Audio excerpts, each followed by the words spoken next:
Today, we're going to talk about something really quiet, something that happens deep inside of us, self-trust.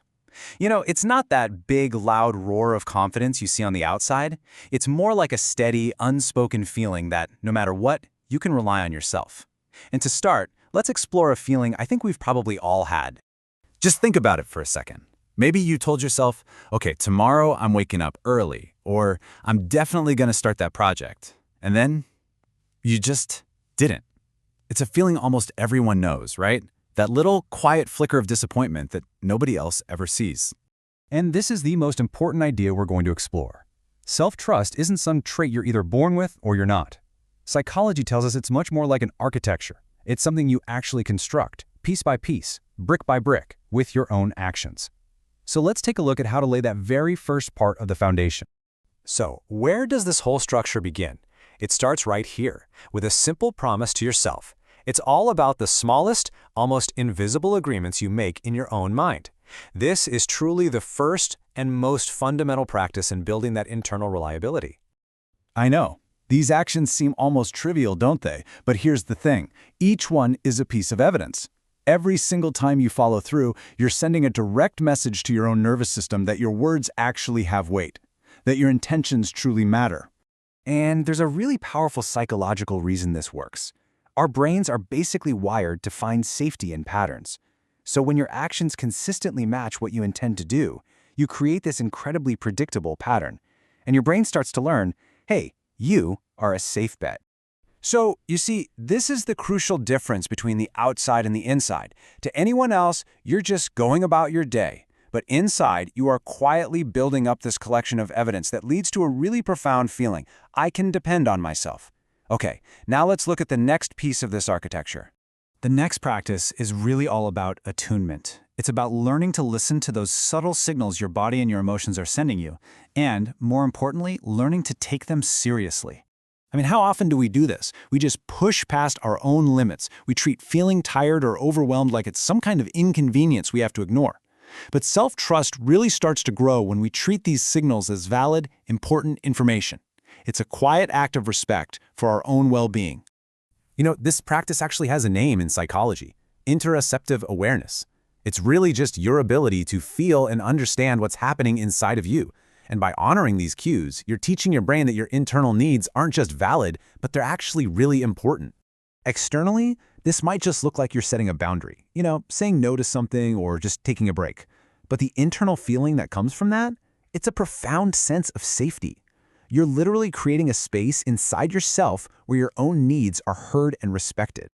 This brings us right to our next point, which is how we make choices.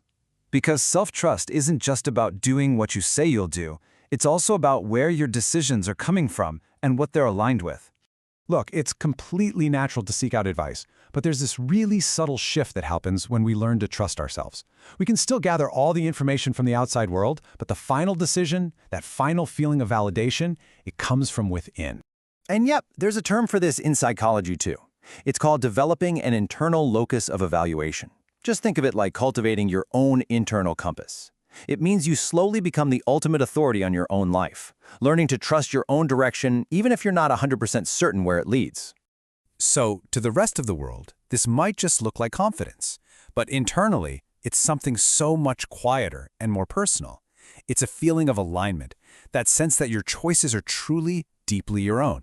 And that feeling of alignment gets so much stronger when our actions start to reflect our core values.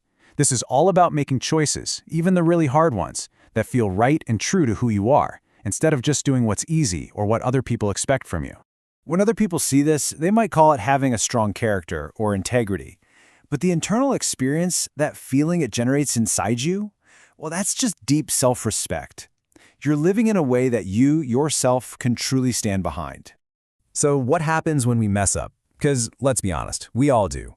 This final and maybe most profound part of the practice is about how we create a stable inner world, especially when things go wrong. Real self-trust isn't about being perfect, not at all. It's about knowing that you won't abandon yourself when you're imperfect. It's about being able to sit with difficult emotions instead of running away from them, and treating your mistakes as chances to learn, not as reasons to punish yourself.